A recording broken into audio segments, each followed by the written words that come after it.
네, 오랜만에 뵐 수 있어서 너무 감사합니다. 어, 거의 3년 가까이 만에 제가 나왔는데 목사님은 이제 올해 이스라엘에서 제가 뵀었고요. 그러면서 이제 그때 귀한 말씀을 기쁜 소식을 들은 것은 뭐냐면 하나님께서 이 코로나 기간에 이 교회가 계속해서 예배할 수 있게 하셨고 믿음으로 그 승리를 하셨다는 말씀을 들었습니다. 그래서 오늘 말씀을 기도하며 준비하는데 앞에 와서 이렇게 기도할 때 제가 준비하지 않은 어떤 말씀을 떠올려 주셨어요. 그래서 그 말씀 먼저 좀 여러분하고 나눴으면 좋겠습니다. 이제 그것이 뭐냐면 출애굽기 17장 말씀인데요. 17장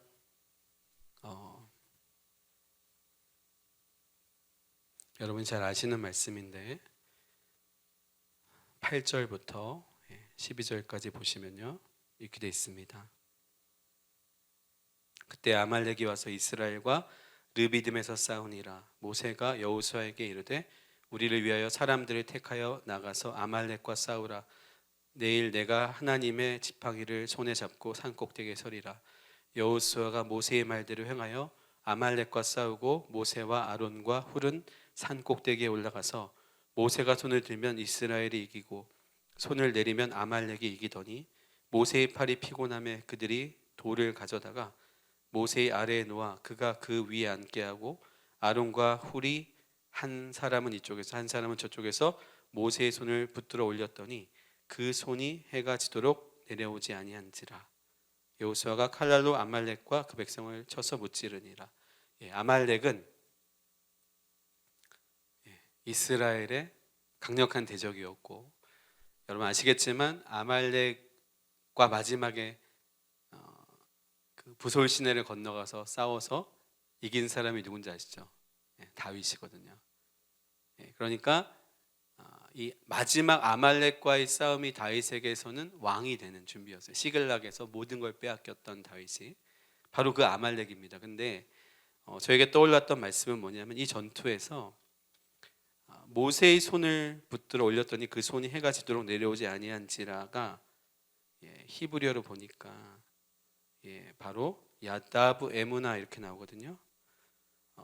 이게 무슨 말이냐면 에무나라는 표현이 나오는데 여러분이 아시는 믿음이라는 단어 아시죠? 그 믿음이라는 단어가 히브리어로 에무나예요. 거기서 아멘이 나온 거예요. 그래서 이 믿음을 우리는 그냥 믿어요 라고 말할 수 있지만 사실은 원래 히브리적인 의미의 믿음은 뭐냐면 이 손을 들고서 이 손이 내려오지 않는 동안에 전쟁에서 지금 뭐 하는 거죠? 승리하고 있는 것이죠. 아마 하나님께서 저한테 이 말씀을 떠올리게 하신 것은 뭐냐면 코로나로 많은 사람들이 믿음을 잃기도 하고 또 돌아가기도 하고요. 그런 수많은 상황들을 제가 아는 분들도 많이 돌아가셨고 심지어 선교사님들도 사역자들도 주님을 사랑하는 자들도 돌아가셨습니다. 근데 그런 시간을 통과하는데 많은 핍박이 있었잖아요. 모이지 못하게 하고 예배하지 못하게 하고. 근데 계속해서 여러분이 예배를 유지하면서 계속해서 이것을 유지해 올 수 있었던 거를 히브리어로 뭐라고 한다고요? 에무나. 이건 제 생각이 아니라 여기 앉아 있는데 이 말씀을 주셔서 제가 우리 주비전 교회가 그리고 목사님께서 정말 이 시간을 지켜오셨구나. 여러분 저는 잘한 게 별로 없는데 제가 고2 때 예수님이 저를 부르셨고 고3 때 기도를 시작했어요. 저희 교회 한 자매가 아파서 친구였는데 백혈병이라서 같이 기도를 하기 시작했어요. 근데 그것이 계기가 돼서 기도를 시작해서 매일 교회에 와서 고3 때 하루에 1시간, 2시간을 무릎 꿇고 정말 소리 지르면서 온몸에 땀이 나도록 기도를 했어요. 근데 그러고 나서 그게 1991년도거든요. 30년 전 얘기잖아요. 근데 그것이 저에게는 지금도 신앙의 기준이에요. 아무것도 모르는 제가 기도할 때 방언이 터지고 정말 천사들이 찬양하는 그런 소리들을 듣고 주님이 말씀하시고 아무것도 모르는데, 지금도 사실 아무것도 모르는데 저를 인도해 가시는 거예요. 우리가 안다라고 말하면 안 되는 것이죠. 그러니까 하나님께서 계속해서 우리를 새롭게 인도해 오시는데, 오늘 주제이기도 하지만 그냥 어린 양이 가시는 길을 따라가는 것이고 성령께서 이끄시는 그 길을 따라오는 것이죠. 아멘. 예. 그래서 지금도 그 마음을 돌아봅니다. 왜 그러냐면 고3 때 그렇게 했지만 대학을 제가 서울로 왔는데, 전 지방에서 제 학교를 다녔고 서울로 왔을 때 오자마자 했던 것이 뭐냐면, 교회 바로 집 근처에 있는, 제가 섬기는 교회가 아니라 우리 교회는 1시간 넘게 갔어야 되는 교회였고 집 바로 옆에 있는 교회를 그냥 찾아갔어요. 요즘은 교회들이 문을 닫는지 모르겠지만 그때는 그래도 열어놓은 교회들이 있었습니다. 그래서 가서 또 1시간 기도하는 거예요. 그러다가 제가 또 저희 또 대학을 이렇게 옮기면서 또 다른 지역으로 갔는데 또 거기서도 매일 1시간씩 교회를 가서 기도했어요. 여러분, 한 번 10시간 기도하고 한 번 24시간 예배하는 게 중요한 게 아니라 하나님께서 말씀하신 그것을 끊임없이 우리가 지켜낼 수 있느냐, 이게 믿음이라. 저는요, 너무나 좋지 않은 상태로 태어났어요. 그런데 마치 야베스와 같이 그런 저를 하나님께서, 저는 그냥 기도만 한 거잖아요. 저를 호주 가서 훈련시키시고 중국 선교사로 보내셨는데 다 내려놓고 갔는데 오히려 거기서 하나님이 축복하시고 기업을 주시고 그 기업을 통해서 미국에 갈 수 있는, 유학 갈 수 있는, 신학하러 갈 수 있는 준비를 시켜주시고, 그 미국에서 5년을 공부하고 6년을 살았는데 하나님 이제는 이스라엘에 보내셔서 10년 동안, 돌이켜보니까요 제가 석사만 14년을 했더라고요. 세계적인 학교에서. 지금도 배우고 있어요. 제가 히브리드에서 지금도 공부하고 있습니다. 여러분, 그 학비와 이 모든 것들을 하나님이 지금 다 커버하시는 거예요. 제가 지켰던 거는 그냥 그 1시간의 기도 혹은 2시간의 기도, 신학교에 있을 때도 매일 그 기도를, 이제는 저 혼자 하는 기도가 아니라 기도 모임을 해서 7년 반 동안 보스턴의 고든 코넬 신학교에서 매일 주일 하루 빼고 일주일에 6일을 하는 밤 기도가 계속 진행됐어요. 할렐루야.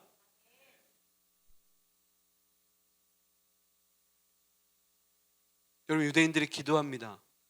그들은 예수님을 모르죠. 그렇지만 시몬의 에스레라고, 그 시몬의 에스레 18이라는 뜻인데 그 18개 그 기도문을 매일 하루에 3번씩 기도해요. 아미다라고 서서 기도합니다. 여러분, 이렇게 기도하는 거 봤죠? 이렇게 안타깝기도 해요. 왜? 예수님을 모르는데 그렇게 기도를 하니까. 그렇지만 그들은 그것을 계속, 영어로 말하면 프랙티스 하면서 그것이 믿음이라고 하고 있는 거예요. 금식도 하고 기도도 하고 용키프로 대속제일에는 1년에 한 번씩 또 그렇게 금식하고 온 국민이. 근데 우리는 예수님과 성령님을 알고 있지 않습니까? 여러분, 무엇보다 기도와 예배의 자리를 지키십시오. 저는 성령님께서 인도하셔서 되게 놀라운 여정들을 계속 살아오고 있어요. 하루하루가 너무 놀라운 일들이 계속 일어나니까 도대체 이게 뭔가 싶어요. 그런데 하나님이 살아계시지 않습니까? 그럼 놀라워야 되는 거 아니에요? 놀랍지 않은 게 이상한 거잖아요. 제가 어제 그 집사님과 만나서 교제할 때 그 음료수병에 노아라고 써 있더라고요. 노아, NOAH, 노아의 방주하는 노아. 근데 그걸 보면서 어떤 마음이 들었었냐면, 노아, 이게 뭐지? 방주에 탄 사람은 살고 방주에 타지 않은 사람은 어떠한 이유건 간에 죽는구나. 여러분, 천국 안에 들어오는 사람은 사는 것이고 천국 안에 들어오지 못하는 사람은 죽는 것이죠. 두 가지를 다 취할 수가 없습니다. 제가 최근에 미국 워싱턴 DC에서 오신 전도사님이신데 중보 기도자시고 어머니예요. 오셨었어요 여기. 그래서 대화하다가 무슨 말씀하셨냐면, 목사님, DC에 있는 그 미국의 중심부잖아요. 그냥 공립학교입니다. 일반적인 학교. 마약을 하는데 한 번 한 아이는 있지만 안 한 아이는 없습니다. 여러분, 할로윈 이야기 들을 때 지금 다 나오는 얘기가 뭔지 아세요? 캔디처럼 생긴 젤리 같은 그 마약을 조심하라. 미국의 아이들이 책가방에 그런 젤리 같은 것을 넣어가지고 그냥 친구들 먹이는 거예요.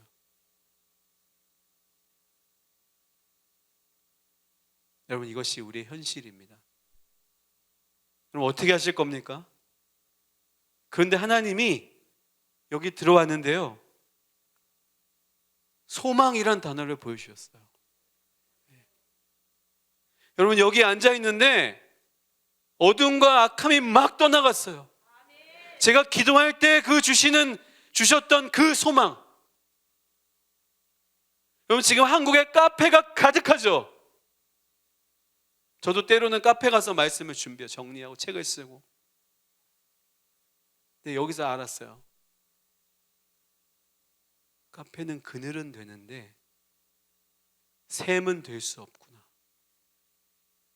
잠깐 거기서 쉴 수는 있어요. 커피도 마시고 차도 마시고 대화도 할 수 있어요. 그런데 생명수의 샘은 되지 않는다는 거예요. 여러분, 생수가 어디서 나오죠? 성전 문지방에서 흘러나오잖아요. 카페에서 흘러나오지 않잖아요.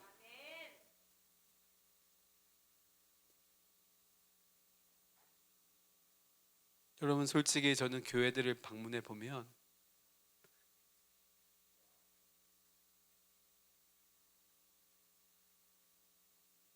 많이 안타까울 때가 있습니다. 근데 오늘 감사한 건 정말 우리 교회가 예배할 때 굉장한 정말 주님의 그 회복과 임재가 있고 살아있고 이 땅을 변화시킬 수 있는 소망이 있다는 것을 느꼈습니다. 교회 밖에 지금까지 대한민국을 하나님이 엄청나게 성장시키셨고, 제가 오늘 좀 나눌 수 있을지 모르겠지만 최근에 제가 며칠 전에 일본에 5박 6일을 다녀왔어요. 예전에 저는 일본 원래 선교사를 헌신했었기 때문에 일본 여러 번 다녀왔었는데 옛날에는 한국 사람들을 엄청 무시했습니다. 근데 지금은 그냥 너무 뭐랄까요, 잘 대우해 준다 그럴까요? 일본의 그런 전철과 버스와 이런 모든 것에 거의 한국말이 거의 다 돼 있어요. 한국말로 안내 방송이 나와요.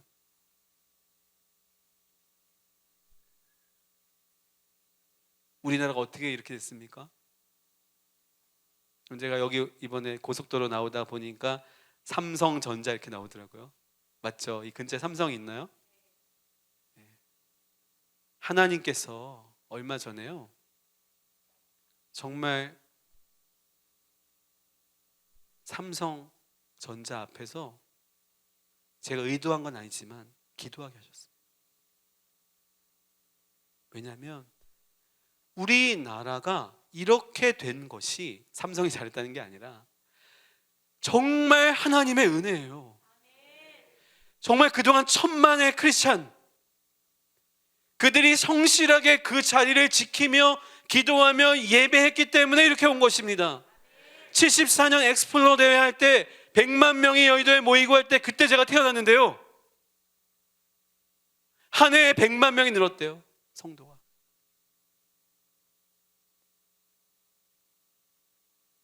한국만 모른대요. 이런 기적을 외국에서 오히려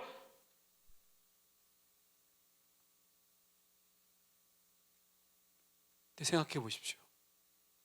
정말 신실한 그 자리를 지킨, 성실하게 믿음으로 그 자리를 지킨 한 분 한 분의 여러분 성도들이 없었다면, 정말 정직하게 말해서 이 나라가 이렇게 부흥했을까요? 여러분 지금 이것이 소망은 아니지만 한국은 지금 세계에서 거의 탑이에요. 저는 25개국 이상을 다녀봤어요.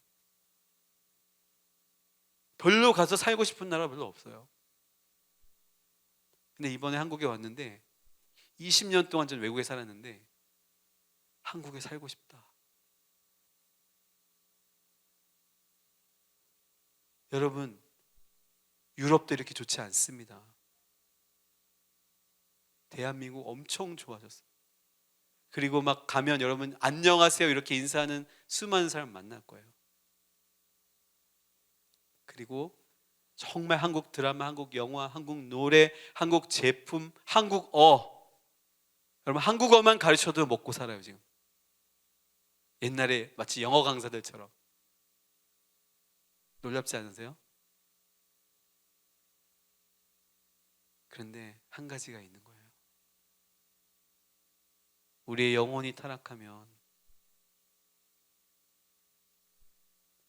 이 부흥이 얼마 가지 못한다는 것입니다. 그래서 하나님께서는 우리한테 이제 소망을 주시고 우리에게 이 기회를 주시는 것 같아요. 오늘 원래 나누려고 했던 얘기를 이제 좀 해보겠습니다. 제가 이번에 한국에 들어올 때 기도하면서 주셨던 마음이 있습니다. 그것이 뭐였냐면 한국과 일본을 위해서 그리고 통일을 준비하는 어떤 그런 마음이 있었어요. 왜 갑자기 일본이냐 이제 그러실 수도 있는데 천천히 말씀드리겠습니다. 그러면서 실제로 이제 저는 하나님 말씀하실 때까지 기다리며 기도하는데 결국 한국의 초대장을 받은 게 뭐냐면 한국과 수많은 나라를 위해서 40일 금식을 40번 이상 하신 저의 동역자가 되시는 어떤 권사님의 둘째 딸의 결혼식에 초대받았어요. 그러니까 결혼식의 초대가 이번에 오게 된 것이죠. 거기서 축가를 불러드렸어요. 근데 그 결혼식을 하기 전에 전날 제가 베델에서 이스라엘 베델에서 가져온 포도주와 그리고 사마리아에서 가져온 가장 좋은 올리브 기름을 가지고 와서 그 신랑과 신부에게 부어주면서 성찬식을 하면서 그 다음날 결혼식을 준비했어요. 근데 그 하루 전에 이제 그것을 할 때 바로 주셨던 말씀이 오늘 읽었던 그 룻기의 말씀인데요. 참고로 저는 이제 2016년에 룻기란 책을 처음 쓰면서 하나님이 부에시바 미니스트리를 시작하는 그런 예배를 하게 하셨는데요. 잘 보시면 3절에 그런즉 너는 목욕하고 기름을 바르고 의복을 입고 타작마당에 내려가서 그 사람이 먹고 마시기를 다하기까지는 그에게 보이지 말고. 자, 룻기는 구속사가 다 나오는 책입니다. 엄청난 깊은 비밀이 있어요. 근데 여기서 이 룻은 지금 나오미가 지금 룻한테 조언하고 있어요. 나오미의 뜻은 히브리어로 노미라 그러는데 기쁨이란 뜻이에요. 그래서 이 나오미가 나를 더 이상 기쁨이라고 하지 말아라. 마라. 내가 쓰다. 내 인생이 너무나 고통스럽다고 했었잖아요. 근데 사실은 나오미의 정체성은 뭐죠? 기쁨인 거예요. 여러분 성령이 임하시면 어떻게 되죠? 기쁨이 회복돼요. 슬픔 대신 희락을, 제 대신 화관을. 이게 계속해서 그동안 복음의 핵심이라고 말씀드렸잖아요. 여러분 안에 생명이 있고 성령이 계시면 기뻐야 돼요. 만약에 내가 지금 우울하고 슬픔 속에 있다, 진짜 복음이 들어온 게 아니에요. 어둡고 우울하다, 디프레션이 온다, 여러분이 복음을 회복하셔야 돼요.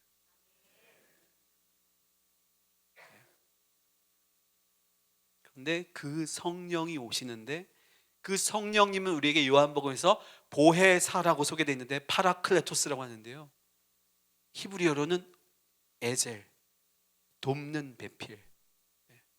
그러니까 성령님은 어머니라고 나와 있지 않지만 헬라어가 여성을 무시하기 때문에, 헬라어에는 여성, 중성, 남성, 뭐죠? 여성이 있거든요. 히브리어는 중성이 없습니다. 그래서 히브리어에서는 루아흐라고 하는 루아 아도나이가 여성형으로 되어 있는데, 헬라어에는 여성을 그 당시에 굉장히 무시하는 사회였기 때문에 성령님을 중성해 놓는 거예요.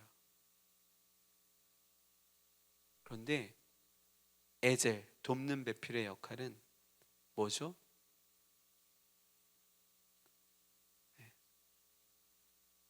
사람을 품고 살리고, 실제 성령님이 오셔서 결국에는 영혼을 살리고 도와주시고 중보해 주시고. 여러분, 중보 기도자들이 주로 남자가 많습니까? 여자가 많습니까?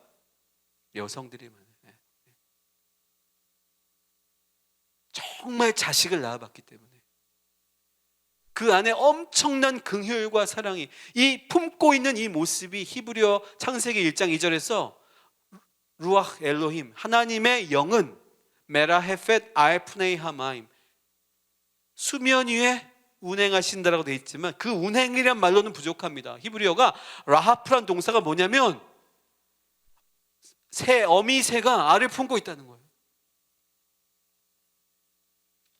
성령님은 교회를 품고 계시는 거고 우리 영혼을 품고 계시는 거예요. 그래서 우리를 성장시켜 가시는데, 그 성령님이 우리를 어떻게 성장시켜 가시나요? 결국엔 예수님의 신부로. 여러분, 내가 예수님 믿었어, 교회 왔어, 끝났어. 절대 아닙니다. 여러분, 지금 온전해지신 분 계세요? 한 번 교회 나오시고? 없죠. 그게 아니라는 거예요. 예수님은 계속 말씀드렸지만 대가를 지불하셨어요. 십자가에서 지불했어요. 그래서 이제 우리가 종되었던, 사탄에게 매였던, 구약적으로 말하면 자신의 유업을 팔아서, 땅을 팔아서 남에게 종이 되어서 자유인이 아니라 매여 있었던, 갇혀 있었던 신분, 누군가 그 돈을 지불해주고 대가를 지불해줘야 다시 거기서 풀려나는 걸 고엘이라고 하고, 그 고엘이 리디머, 구속자라고 하는데, 그 구속자가 구속하는 것을 게울라, 즉 리뎀션이라고 하는데, 그게 구속이에요. 여러분, 주께 구속된 자들이 돌아오는 얘기 하잖아요. 누구한테 구속됐었습니까? 역사적으로 이스라엘은 바벨론에게 구속돼 있었고, 그 바벨론에 70년 동안 끌려갔던, 3번을 끌려갔어요. 망하기 전에, 망할 때, 그 후에 다시 그들이 돌아온단 말이에요. 그 돌아오는 사람들이 자유케 되는데, 영적으로는 그게 뭐겠어요? 실제 누구한테 끌려갔습니까? 사탄에게 눌려있어요.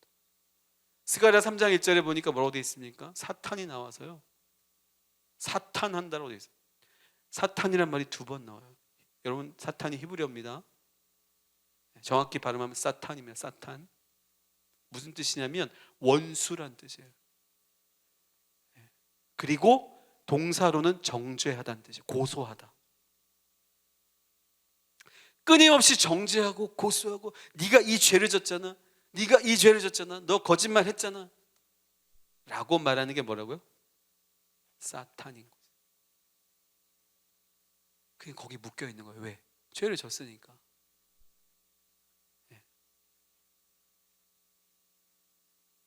죄의 종이었고, 내 아버지도 종이었고, 아담도 종이었잖아요. 그 완전한 종되었던 계보를 예수님이 완전하게 지불했다. 다 이루었다. 이제 그러니까 너희는 자유하다. 할렐루야. 우리 아이들의 지금 아멘 소리가 굉장히 마음 올리네요. 아멘. 큰 인물이 저기 있어요 지금. 네. 여러분, 그 자유는 해방이란 뜻이에요. 내 맘대로 사는 자유 절대 아닙니다. 난 자유해, 내 맘대로 살 거야, 전혀 아닙니다. 완전한 순종으로 들어가는 거예요. 이제 오히려 제가 오면서도 그 기도한 거예요. 하나님, 완전히 순종하겠습니다. 자, 그러면 무슨 마음이 들어요? 야, 하나님께 순종하면 내가 하고 싶은 거 못하고, 내가 먹고 싶은 것도 못 먹고, 혹시 무슨 이란이나 아프리카에 선교사를 보내시는 거 아닌가? 순교하는 거 아닌가? 그 마음이 들어온다는 것 자체가 이미 하나님을 뭐하고 있는 거예요? 하나님을 오해하고 있는 거예요. 하나님을 그 정도 수준으로 생각하는 거예요. 보낼 수도 있죠. 그런데 그걸 보내신다면 우리는 진짜 그것이 우리에게 가장 좋은 일이기 때문에 우리를 보내신다라고. 제가요, 미국의 그 좋은 데서 영주권 받고 살려고 다 서류 다 준비하고 변호사 만나서 보스턴에서 계약금 내고 준비하고 있을 때 주님이 계획이 이게 아니다라는 마음을 주신 거예요.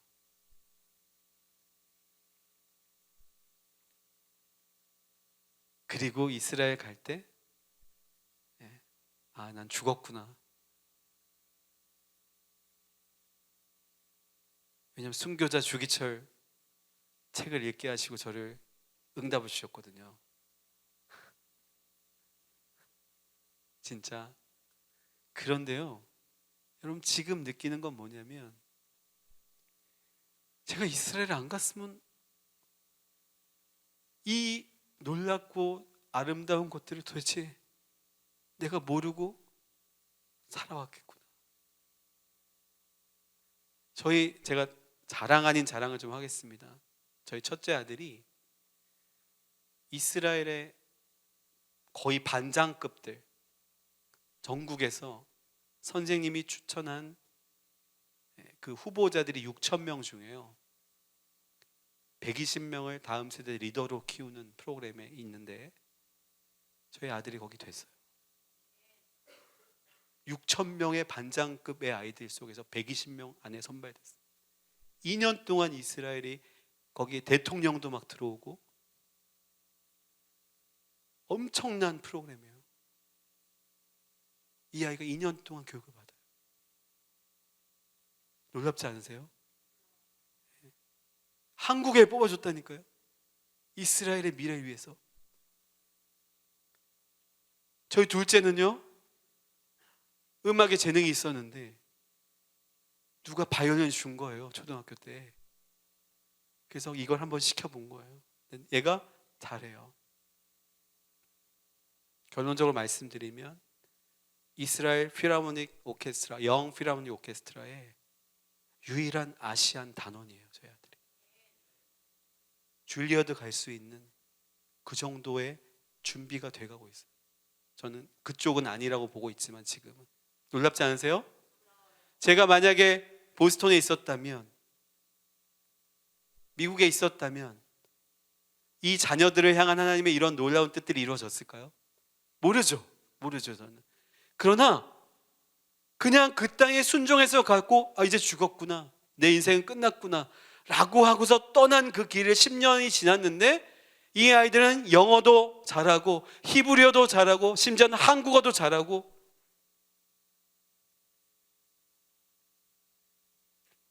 예배 인도자들이에요.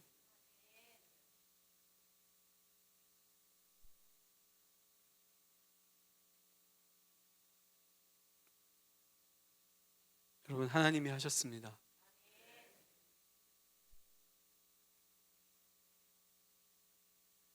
그래서 저는 하나님께서 이 아름다운 일들을 우리 모든 자녀들에게 하시기 원합니다.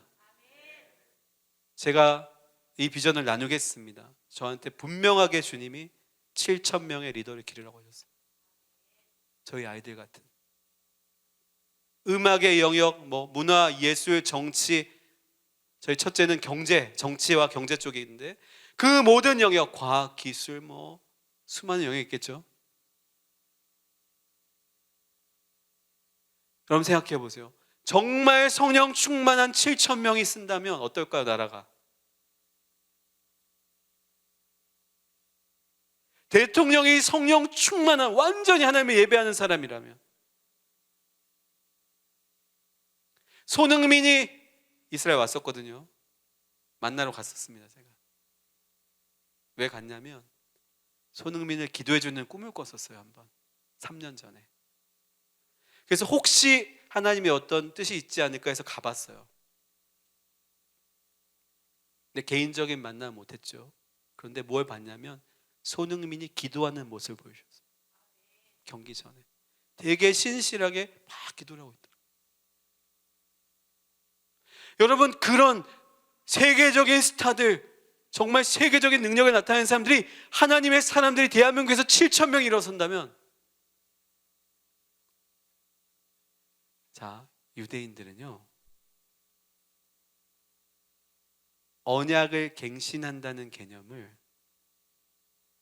다음 세대가, 아버지와 어머니 그 전 세대가 갖고 있었던 그런 가치들을 물려받는 것, 그러나 그걸로 끝나는 것은 아니고 그 다음 시대에 새롭게 더 이제 그 시대와 소통하면서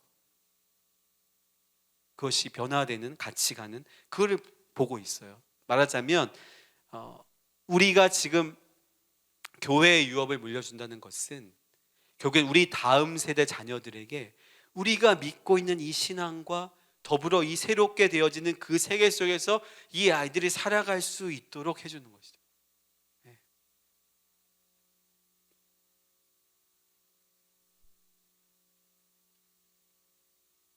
그런데 하나님이 이제는 결혼의 시즌이라는 거예요.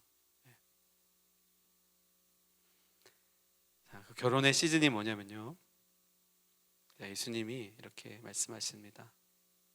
요한복음 13장 4절에서 8절에 보면요, 저녁 잡수시던 자리에서 일어나 겉옷을 벗고 수건을 가져다가 허리에 두르시고 이에 대야에 물을 떠서 제자들의 발을 씻으시고 그 두르신 수건으로 닦기를 시작하여 시몬 베드로에게 이르시니 베드로가 이르되 주여 주께서 내 발을 씻으시나이까? 예수께서 대답하여 이르시되 내가 하는 것을 내가 지금은 알지 못하나 이후에는 알리라. 베드로가 이르되 내 발을 절대로 씻지 못하시리이다. 예수께서 대답하시되 내가 너를 씻어주지 아니하면 내가 나와 상관이 없느니라. 씻는 것에 대한 말씀이 나오죠. 예수님은 지금 십자가 지기 직전인데 베드로 발을 씻어줘, 제자들의 발을. 자, 룻기 3장은 아까 말씀드렸던 것처럼 신랑인 보아스, 그의 안에 능력이 있다. 히브리적 과거의 사고 속에서는 능력이 있는 건 돈이 있는 것도 포함되었어요. 재력이 있는, 우리가 쓰는 말하고 비슷하죠. 그래서 보아스, 그의 안에 능력이 있다. 즉 이 사람을 고엘이라고 했고, 고엘은 성경적으로 보면 결국 예수님이거든요. 그를 만나러 가는데, 즉 신랑인 예수님을 만나러 가는데 뭘 했었냐면 몸을 씻어라. 나오미가 지금 누구 역할을 하냐면 성령님의 역할을 하는 거예요. 그러니까 인도해 주는 거예요. 그리고 그 다음 뭐였죠? 기름을 바라라. 그 다음에 옷을 갈아입으라는 거예요. 여러분, 이 과정을 여러분이 준비해 가시면서 뭘로 준비되냐면 신부로 준비되는 거예요. 그냥 나 교회 다녀요, 그냥 이 교회에 나는 성도예요 정도가 아닙니다. 신부가 되는 준비를 좀 말씀드릴게요.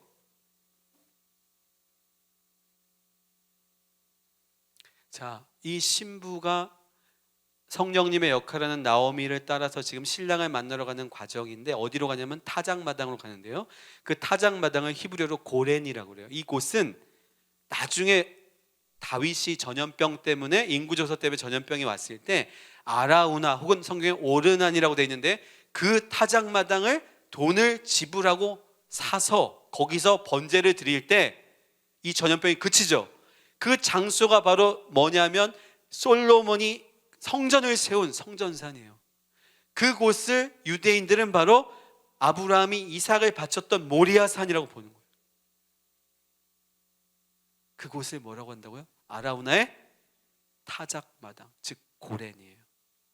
그러면 성전이 있던 자리고 번제를 드렸던 그 자리, 타작마당은 베들레헴에 가보셔도 알고 예루살렘 가보셔도 알지만 항상 어떤 데 있어요? 대부분 다 높은 데 있는데 그 높은데 바위가 이렇게 있잖아요. 거기서 키 아시죠? 키를 까부르면 겨들, 쭉정이들은 떠나가고 알곡만 남는데, 그 타작마당에서 일어나는 일은 쭉정이는 다 태워버리고 알곡은 거두어 드립니다. 자, 그것이 타작마당이에요.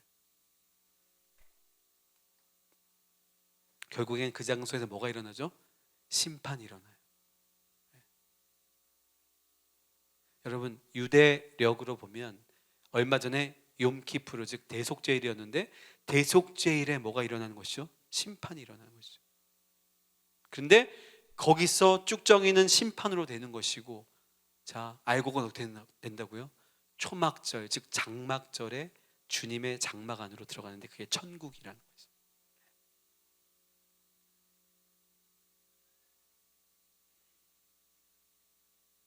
자, 불로 태워진다고 했는데요, 레위기 1장 1절에서 2절을 보니까 아론의 아들 나답과 아비후가 각기 향로를 가져다가 여호와께서 명령하시지 아니하신 다른 불을 담아 여호와 앞에 분향하였더니 불이 여호와 앞에서 나와 그들을 삼킴에 그들이 여호와 앞에서 죽은지라. 자, 심판이 무섭습니다. 노아의 방주에 타지 않은 사람들도 죽었고, 지금도 심판은 일어나고 있습니다. 여러분, 수많은 사람들이 죽어가고 있고, 그것이 죄 때문에, 하나님 안에 있지 않기 때문에 일어나고 있습니다. 한 번에 꼭 심판이 되는 게 아니라 심판이 어떤 과정으로 계속 일어나고 있다는 그 마음을 주세요. 왠지 아세요? 하나님의 입장에서 한번 생각해 보십시오. 하나님께서 정말 좋은 씨앗들이 이 땅에 남겨놓으려면 어떻게 돼야 돼요? 좋지 않은 것들이 계속 제하여지는 것이죠. 하나님의 역사의 관점에서라면. 그래서 악인이 심판을 당하는 것입니다. 마태복음 22장에서 예수님은 천국을 혼인잔치라고 하고 계세요. 그런데 이 비유 직전에 마태복음 21장에서는 이렇게 말씀하세요. 그러므로 내가 너희에게 이르노니 하나님의 나라를 너희는 빼앗기고 그 나라에 열매 맺는 백성이 받으리라. 자, 주님은 열매를 구하고 계세요. 여러분, 우리가 잘 살고 있는지 못 살고 있는지는 여러분 주변에 나로 인해서 맺히는 열매를 보세요. 내가 가니까 사람들이 살아나요. 그럼 아, 내가 좋은 나무구나. 그런데 내가 가는 곳마다 사람들이 고통받고 신음하고 막 죽어가고 고통스러워한다. 그러면 내가 좋지 않은 나무인 거예요. 그러면 빨리 회개하셔야 되는 거예요. 예수님은 이렇게 말합니다. 천국은 마치 자기 아들을 위하여 혼인잔치를 베푼 어떤 임금과 같으니. 그런데 자, 하나님이 아들, 즉 예수님을 위해서 혼인잔치를 만드신 게 천국이라고. 그런데 그 잔치에 사람들을 초대하는데요, 안 옵니다. 제가 농사일이 바쁩니다. 내가 사업이 바쁩니다. 그러면서 오히려 초대해서 보냈던 종들을 핍박하고 죽였다라고 지금 말하고 있어요. 마태복음 22장. 그러자 어떻게 되죠? 주인이, 임금이 아무나 오라고 이제. 11절부터 14절을 보시면 같이 한번 보실래요? 11절에서 14절 22장. 자, 같이 한번 읽읍시다. 시작. 임금이 손님들을 보러 들어올새 거기서 예복을 입지 않은 한 사람을 보고 이르되 친구여 어찌하여 예복을 입지 않고 여기 들어왔느냐 하니 그가 아무 말도 못하거늘 임금이 사환들에게 말하되 그 손발을 묶어 바깥 어두운 데에 내던지라. 거기서 슬피 울며 이를 갈게 되리라. 청함을 받은 자는 많되 택함을 입은 자는 적으니라. 자, 분명히 여러분 초대돼서 왔어요. 그런데 아직 예복이 준비되어 있지 않다면 죄송하지만 주님의 기준으로는 바깥 어두운 데 쫓겨나서 슬피 울며 이를 갈 수도 있다는 거예요. 저는 목사지만 선교사지만 저도 마찬가지입니다. 바울도 마찬가지고요. 다 누구나 두려워요. 에무나가 뭐라 했죠? 처음부터? 끝까지 그것을 유지하는 게 에무나라고. 마지막 순간에 타락해서 부인하면 어떡하실 거예요? 그러니까 먼저 된 자가 나중되고 나중 된 자가 먼저 된다는 말씀이 나오는 거죠. 여러분, 처음에 이 사람이 얼마나 훌륭했는가는 우리한테 기준이 아닙니다. 끝까지 마지막까지 이 사람이 어떻게 지켜내는가가 우리의 문제인 거예요.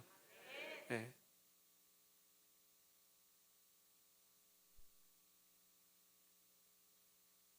하나님께는 기준이 있는데 그 기준을 영적으로 말하면 뭐와 같으냐면 의복이라는 것이죠.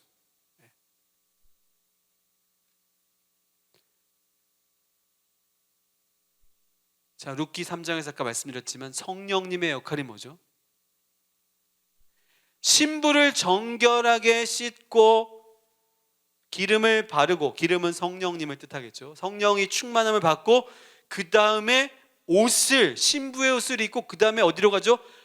캄캄한 밤중에 신랑을 만나서 이번엔 결혼식이 아니에요. 정혼이에요. 결혼식은 룻기 4장에 나옵니다. 결혼의 약속, 언약을 맺기 위해서 사람들에게 들키지 않고 어둠 속에 타작마당으로 내려가는 것이 룻기 3장의 비밀이에요. 근데 룻기 3장에요, 신부라는 히브리어가 나오는데 그 신부가 칼라라는 동사예요.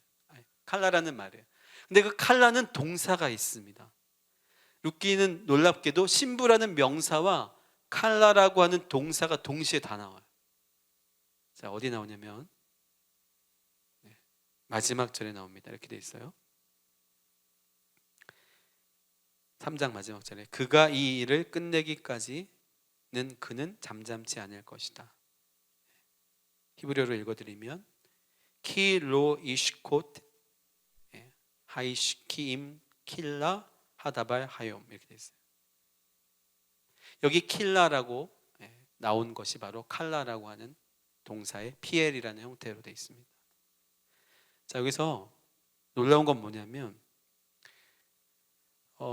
우리말로는 그 사람이 오늘 이 일을 성취하기 전에는 쉬지 아니라라고 되어 있지만 히브리어로 읽으면요 다르게 되어 있어요. 잠잠치 않을 것이라고 되어 있어요. 즉 신랑이신 예수님이 목소리를 내겠다는 거예요. 지금 이 누구죠? 이 보아스가 사장에 가보니까 막 사람들에게 소리를 내서 뭐 장로들 여기 와보시오, 막 모이시오, 막 적극적으로 움직이시죠. 즉 신부는 예수님께 정혼을 하는 거예요. 제가 예수님께 결혼하겠습니다. 이제 정혼을 했어요. 제 인생을 드리겠습니다 라고 하는 게 룻기 3장인데 그 룻기 3장의 마지막은 이제 신부의 그런 고백을 가지고 이제는 누가 움직인다고요? 4장에 신랑인 예수님이 적극적으로 움직이시는데 잠잠치 않을 것이다. 즉 소리 낸다는 거예요. 신랑이. 할렐루야. 여러분, 예수님이 여러분 위해서 움직이는 거예요. 내가 해야 된다가 아니라 예수님이 다 하시는데 그때까지 우리는 뭐 해야 돼요? 정혼의 단계에 들어가야 돼요. 깨끗하게 씻고 기름, 성령의 충만을 받고 옷을 갈아입고 주님, 제 인생을 주님께 완전히 드립니다. 그러면 지금 누가 이제 일하시기 시작하시죠? 예수님, 신랑께서.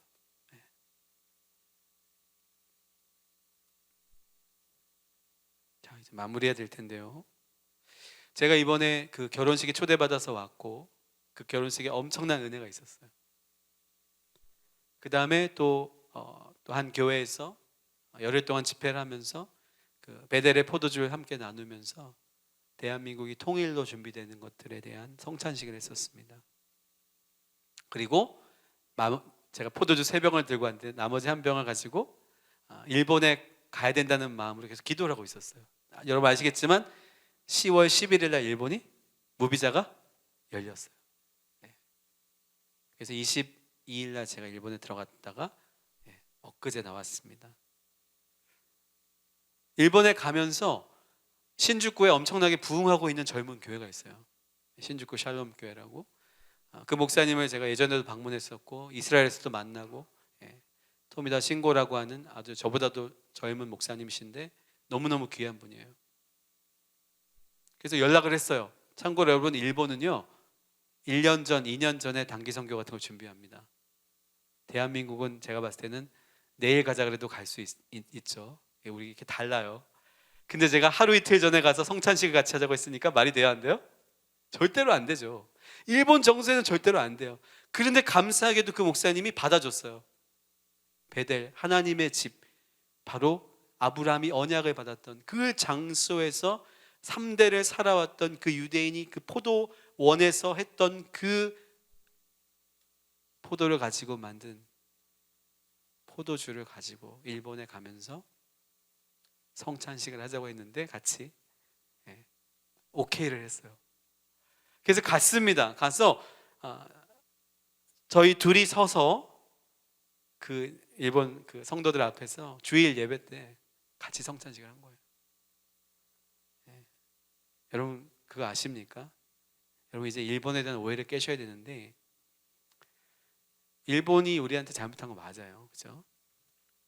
근데 역사를 지금 세계적인 인류학자들이 뭐라고 하냐면 BC 400년 전후로 해서 일본에 건너간, 한반도에서 건너간 사람들이 일본의 주요 세력이라고 하는 거예요. 그 전에 조문 문화가 있었고 그들은 몇만 명이었고 거의 9배나 되는 사람들이 바로 결국 한국 사람들이에요.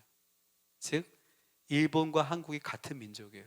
여러분 인정하기 싫을 수도 있지만, 그래서 지금 하버드에서 나온 이 어떤, 얼마 전에 제가 정말 우연처럼 다음 뉴스에 떴습니다. 며칠 전에.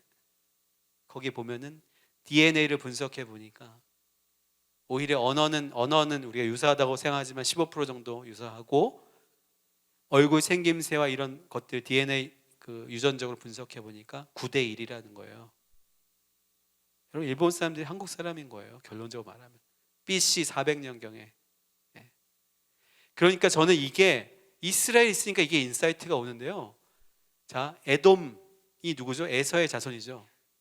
야곱이 이스라엘의 조상이고 쌍둥이에요. 둘이 쌍둥이인데 요단 서편엔 지금 야곱의 자손이 있고 요단 동편엔 에서의 자손인데, 에서는 뭐 얼굴이 좀 약간 뭐랄까요, 좀 털도 있고 좀 생김새가 쌍둥이인데 다른 거죠. 여러분 세계적인 인류학자가 있는데 제레드 다이아몬드라는 사람이 있는데 그 사람이 쓴 총균쇠라는 책이 있고, 그 책이 우리나라 대학가 무슨 뭐 서울대 이런 데서 읽어야 될 필독서 중에 1등하는 책이에요. 그 책이 퓰리처상 받은 책이에요. 그 책의 부록에 보시죠. 맨 뒤에 뭐라고 써 있냐면, 한국 사람들하고 일본 사람들은 싫어하겠지만 내가 봤을 때 일본과 한국은 같은 성장기를 통과해온 쌍둥이다라고 되어 있어요. 생물학적으로도 역사적으로도 일본의 기원을 밝히는 것으로도. 그런데 우리는 원수되어 살아왔던 거예요.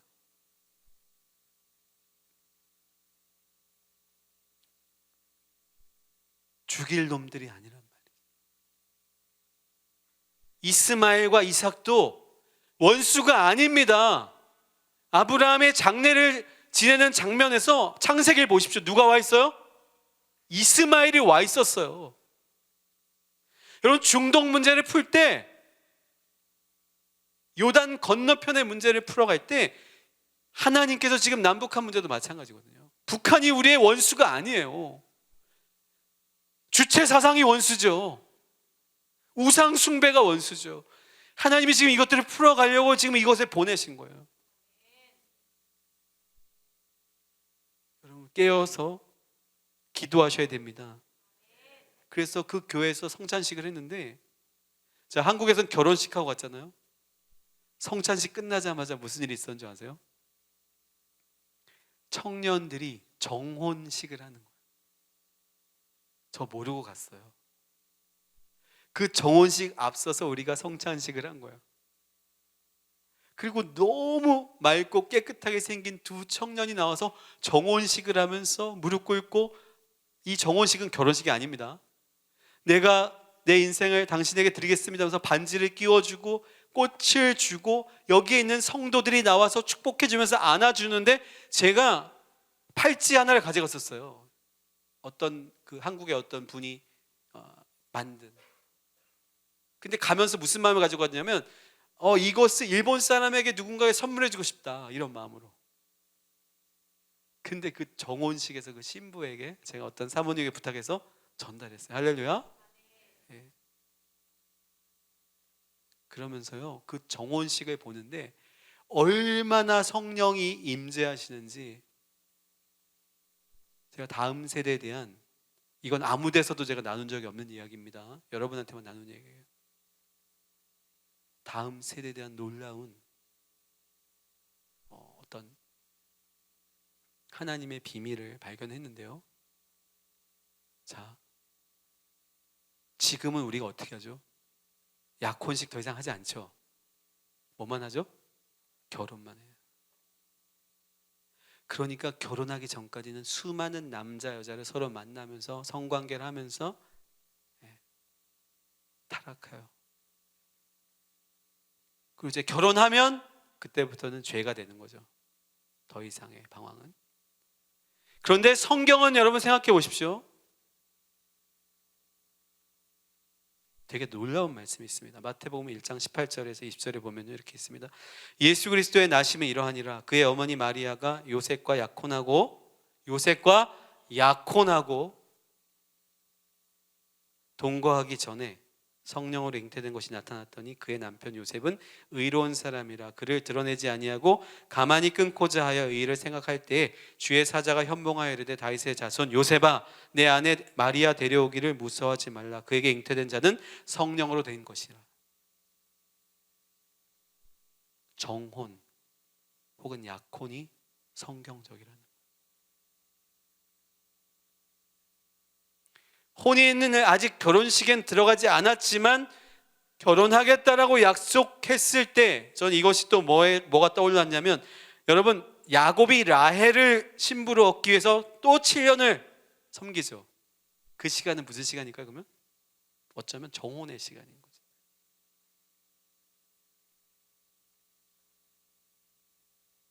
자, 내가 어떤 사람과 정혼을 했는데, 그 정혼했는데 아무 사람이랑 만나고 다닐까요? 어떤 남자 어떤 여자 만나고 다닐까요? 그럼 정혼이 깨지는 거죠. 비밀을 발견했어요. 왜냐하면 저 처음 얘기하는 거예요.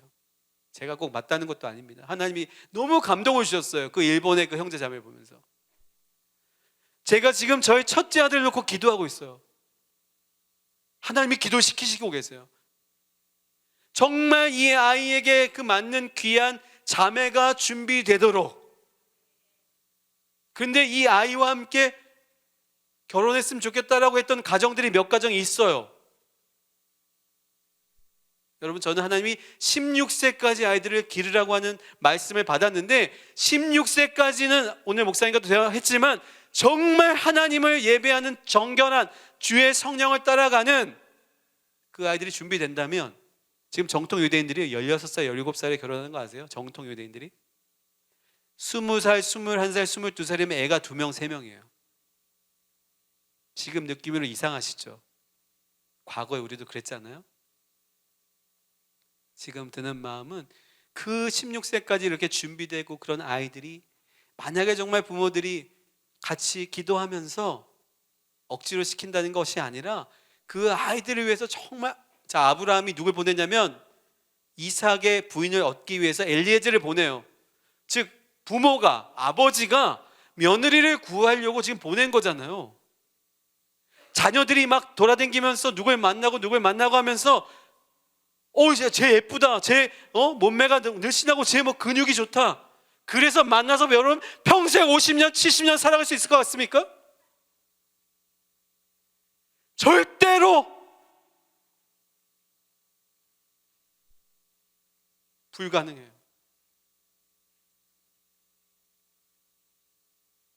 정말 부모가 깨어서, 교회가 깨어서 이 아이의 배필이 누군지.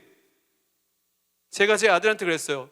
이사가, 네가 정말 50년을 함께 살아갈 수 있는, 최소한 50년 동안 그 사람을 봐도 내 안에서 여전히 가슴이 뛰고 있는 그런 사람을 네가 만나도록 기도하자. 그런데 마지막에 한 가지는 너가 약속해줘라. 적어도 네가 누군가 데려왔을 때 내가 그 사람의 이 하나님의 뜻이라고 하는 하나님의 응답을 받아야 결혼 허락해 주겠다. 근데 그것보다 더 적극적으로 간다면 뭐죠? 진짜 믿음으로 자녀들을 기르고 있는 이 가정들 속에서 부모들이 정말 기도하고 교회가 함께 기도하면서 어떤 두 사람을 하나님 마음에 주시는, 뭐 그 안에 없을 수도 있죠. 성령이 오직 인도하심 속에서 우리가 만약에 정혼을 한다면, 자, 그게 깨져도 괜찮아요. 그 시간 동안 아이들이 뭐 하겠어요? 자기를 준비하겠죠. 정결하게. 뭐 이 사람 만나고 저 사람 만나고 뭐 어디 가고 막 그런 것이 아니라 정결하게 준비하는 거죠. 제가 이번에 이 일본에서 충격을 받았어요. 이거구나. 애들이 만약에 16세, 17세 정원에서 한 대학 졸업할 때까지, 한 24살 될 때까지 아이들이 자신들을 지켜낼 수 있다면 그 결혼식이 얼마나 축복될까요? 놀라운 건요, 이번에 제가 그 40일 금식 많이 하신 권사님 그 형제 자매가 7년 동안 교제하고 결혼한 거예요. 그것이 참 우연의 일치처럼 그랬습니다. 그래서 이 한국에서는 결혼식을 보고 일본에서는 정혼식을 보면서 결국에는 신부의 준비. 여러분, 예수님 빨리 오라고 우리가 기도하지만 제가 주님께 예배하다가 받았던 마음은 신랑은 이미 준비됐다는 거예요. 그럼 누가 준비 안 된 것이죠? 결혼식에 혼인잔치 들어갈 신부가 준비가 안 됐는데 예수님 신랑만 빨리 오라고 하면 무슨 의미가 있습니까? 이 신부가 바로 새 예루살렘이라는 거예요. 교회고 바로 우리 한 명 한 명이라는 거예요. 네. 여러분, 갈릴리의 웨딩에 대한 영화가 나왔었죠? 보셨습니까? 갈릴리 웨딩에 관한 영화가 나왔었어요. 그 영화를 잘 보시면 신랑이 와서 신부를 보고 언약을 맺는데 신부가 그 포도주를 마시면 언약이 맺히는, 이게 정혼하는 거예요. 그런데 그러고 나서 같이 사는 게 아니라 신랑이 다시 가요. 아버지 집으로. 간 다음에 뭘 준비하냐면 같이 살 집을 준비합니다. 같이 살 집을 준비하는데 이 신랑이 언제 온 줄 아세요? 언제 올지 몰라요. 그래서 신부는, 이게 사실인지 아닌지는 모르겠지만 정말 웨딩 드레스를 입고 준비하는 거예요. 신랑이 오는 때가 도적같이 오는 거예요. 언제 올지 몰라요. 그러니까 늘 깨어 있어야 되는, 오늘이 결혼식인지 내일이 결혼식인지 모르는 거예요. 신랑이 언제 출발하냐면요, 아버지가 가라 그러면 때 출발한대요. 그러니까 신랑도 모르는 거예요. 익숙하지 않으세요? 이게 어디서 나오는지? 성경 말씀이랑 똑같은 거예요. 그러니까 우리는 지금 어떤 상태에 있는 거죠? 결혼한 게 아니라 정혼한 상태에 있는 거예요. 언약의 컵을 받아 마신 거예요. 그래서 이제 예수님이 다시 오시는 그 진짜 혼인잔치에 들어가는데 그때는 예복이 준비되지 않은 사람 못 들어간다고요. 평생 교회 다니시고 우리가 쫓겨나면 어떡하실 거예요? 결단하십시오. 두려워하라는 말씀은 아니죠. 하나님이 대한민국을 이제 결혼시키시려고 영적으로는 그런 마음을 주셨습니다. 일본은 조금 늦게 오는 것 같아요. 정혼의 시즌이니까. 근데 이 결혼이 바로 뭐냐면 통일을 준비하는 거예요. 여러분, 한국 교회가 정결하게 신부로 준비되지 않았을 때 통일이 된다면 비극입니다. 지금 한국은 하나님이 전 세계 하나님 나라를 위해서 강력하게 일으켜 놓으셨어요. 이미 모든 것의 권위가 지금 주어지고 있어요. 심지어 뭐 클래식, 피아노, 뭐 바이올린, 수많은 영역에서 지금 사람들이 상 받고 있잖아요. 다 지금 영화, 드라마, 뭐 노래, 자동차. 이제 교회가 신부로 준비되면 이 모든 좋은 것들이 실제로 전 세계를 섬기는 강력한 도구가 될 것인데, 저는 특별히 한국이 선지자적 나라라고 믿습니다. 선지자적 나라는 뭐냐면 사람들을 깨우치는 거예요.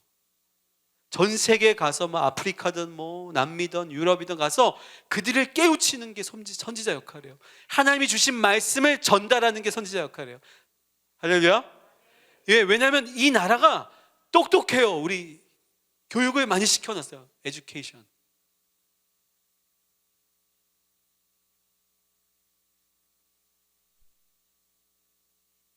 자, 계시록을 보시면, 자, 새 예루살렘이 단장한 신부와 같다라고 되어 있는데, 계시록 3장 4절 5절에 이렇게 되어 있습니다. 그러나 사대의 그 옷을 더럽히지 아니한 자 몇 명이 있어 흰 옷을 입고 나와 함께 다니리니 그들은 합당한 자인 영고라. 이기는 자는 이와 같이 흰 옷을 입을 것이요 내가 그 이름을 생명책에서 결코 지우지 아니하고 그 이름을 내 아버지 앞과 그의 천사들 앞에서 시인하리라. 계시록 3장 18절에 보니까 내가 너를 권하노니 내게서 불로 연단한 금을 사서 부요하게 하고 흰 옷을 사서 입어 벌거벗은 수치를 보이지 않게 하고 안약을 사서 눈에 발라 보게 하라.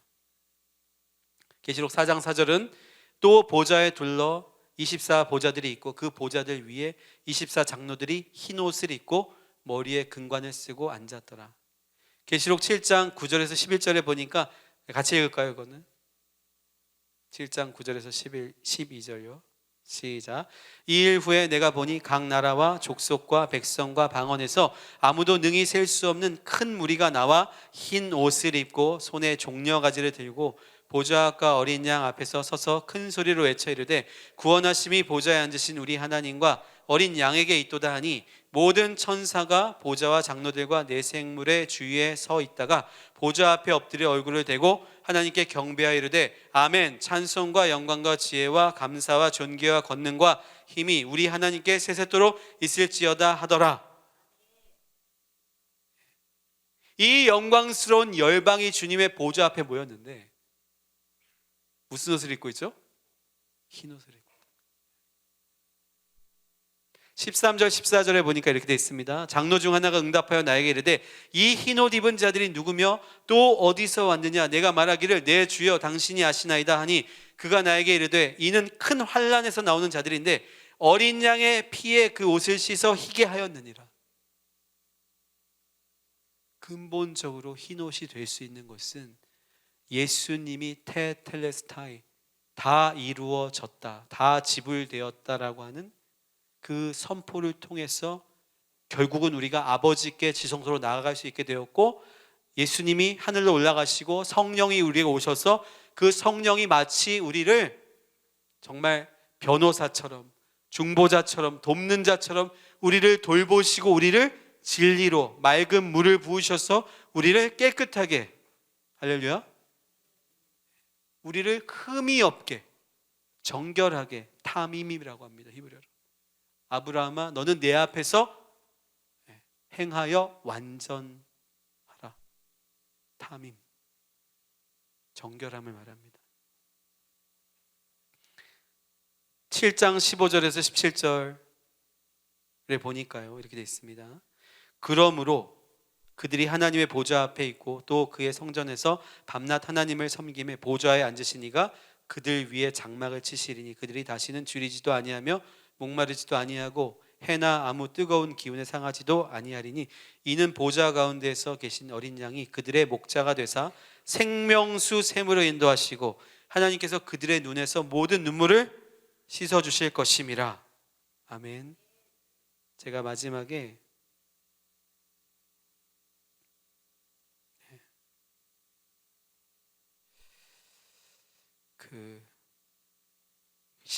제가 후지산에 방문하게 됐었는데요.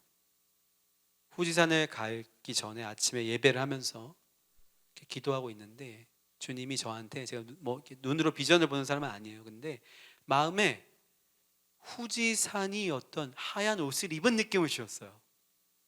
그냥 예배하다가. 그래서 그걸 나눴어요. 우리 팀이 7명이 갔거든요. 그래서 이제 그 가신 분들이 다 연세가 있는 분들이에요. 막 70대, 막 60대, 또 젊은 분들도 있지만, 근데 다 어떤 고통을 통과한 분들이에요. 너무나 고통스럽게 힘들게 막 암을 극복하고 뭐 정말 하여튼 믿음으로 살아오신 분들이에요. 근데 그 이야기를 나눴어요. 후지산이 이렇게 흰 옷, 새 옷을 입은 것처럼 신부처럼 느껴진다. 그리고 제가 운전을 했어요. 그리고 갔는데요. 여러분 후지산 보기 힘든 거 아세요? 막 이렇게 안개에 둘러싸이고 막 이렇게 때가 많은데 완전하게 완벽하게 흰 옷을 입은 눈이 내려서 후지산을 보여주셨어요. 신부와 같이. 그리고 거기서 저는 만난 일본 형제 자매를 제가 일본어를 해요. 그래서 그 일본 형제 자매한테 가서 나는 한국에서 왔고 너희를 축복하고 사랑한다. 너희가 가족이라고 생각한다. 그렇게 해서 그들을 축복하고 우리 같이 사진 찍자 후지산 배경으로. 그랬더니 되게 막 쭈뼛쭈뼛 막 이거 뭐야 막 이러면서 했었는데 같이 사진을 찍었는데 그 옆에 있는 한 사진을 찍었던 형제가 있었는데 얘기를 하다가 보니까 이 형제가 할아버지가 한국 사람이었던 거예요.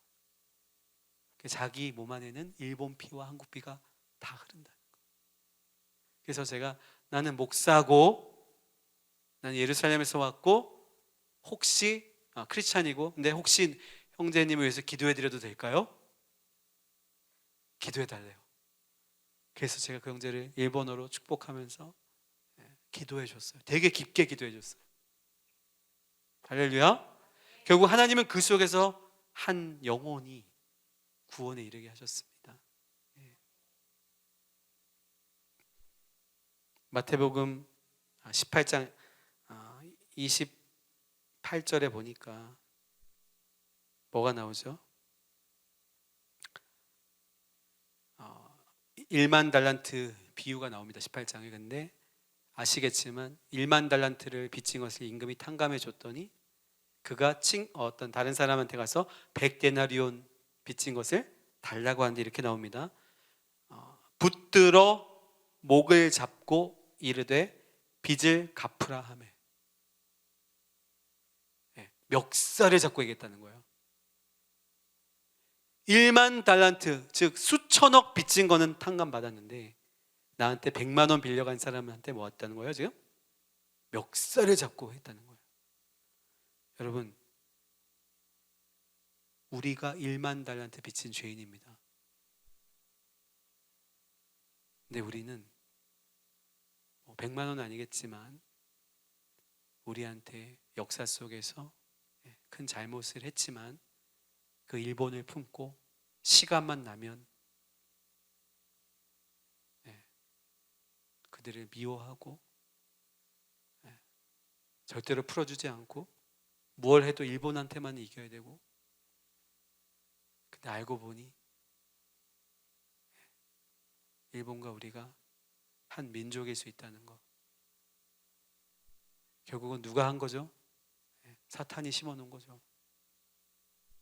여러분 용서하십시오. 그리고 축복하십시오. 여러분 일본에서 기도해 주셔야 되는데 이 비밀이 뭐냐면 일본이 돕지 않으면 여러분 통일 안 됩니다.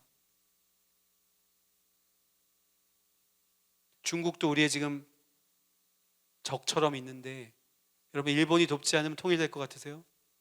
러시아도 적이고 일본도 적이고 중국도 적인데 통일을 두겠습니까? 강력한 한 나라가 쓰도록 두겠습니까? 절대 안 됩니다. 그러니까 일본이 정말 주님 앞에서 회개하며 교회가 부흥되면서 한국과 미국, 일본, 이스라엘 같이 우리가 겸손히 예수님 안에서 함께 사랑 가운데 있어야 되는데 우리가 용서해야 됩니다. 이 전에 말씀이 뭐였는지 읽어드리고 마무리하겠습니다. 바로 이 전에 나오는 말씀이에요. 마태복음 18장 21절 24절입니다. 그때 베드로가 나와 이르되 주여 형제가 내게 죄를 범하면 몇 번이나 용서해 주리이까?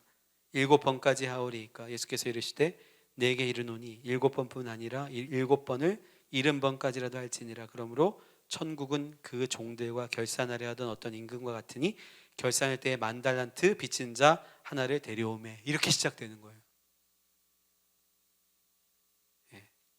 7번씩 70번이라도 용서하셔야 됩니다. 마지막으로 계시록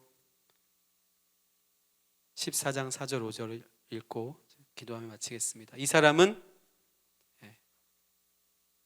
여자와 더불어 더럽히지 아니하고 순결한 자라.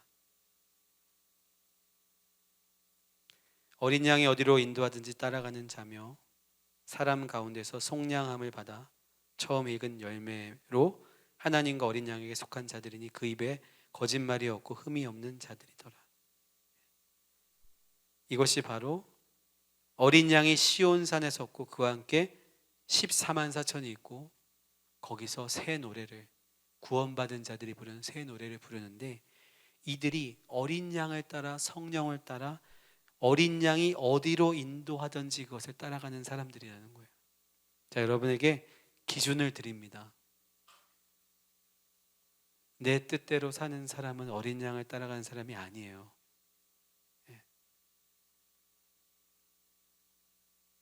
저는 딱 기준이 그거예요. 사람들을 만나는데, 사역자들을 만나고 딱 기준이 그거예요. 이 사람이 하나님을 따라가는 사람인가, 정말 성령을 따라가는 사람인가, 아니면 자신의 스케줄, 자신의 어떤 계획, 자신의 어떤 지식, 능력, 돈, 생각, 고정된 것들을 따라가는 사람인가. 여러분, 프랙티컬하게 실제적으로 이 하나를 취하십시오. 오늘 메시지에서 정말 여러분에게 어떠한 결정에, 우리의 인생은 계속해서 결정인데 그 속에서 정말 주님의 뜻이 무엇인지를 분별하기 위해서 여러분 끝까지 기도하셔야 돼요. 저 일본 들어가기 이틀 3일 전까지 기도했어요. 막판에 엄청난 대가 지불을 치르면서 비행기표를 끊었어요. 한 10만 원에 끊을 수 있는 거를 30만 원 넘게 끊었단 말이죠. 편도를. 그럴지라도, 이 대가 지불을 할지라도 결국은 그 시간에 하나님의 응답을 받고 가려고 기다렸는데요, 우리의 모든 인생에 있어서 여러분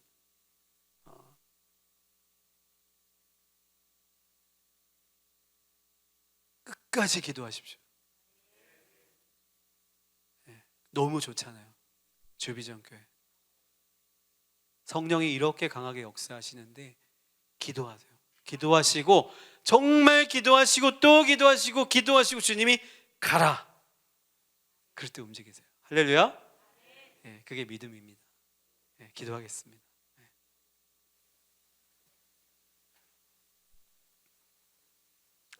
하나님 감사합니다.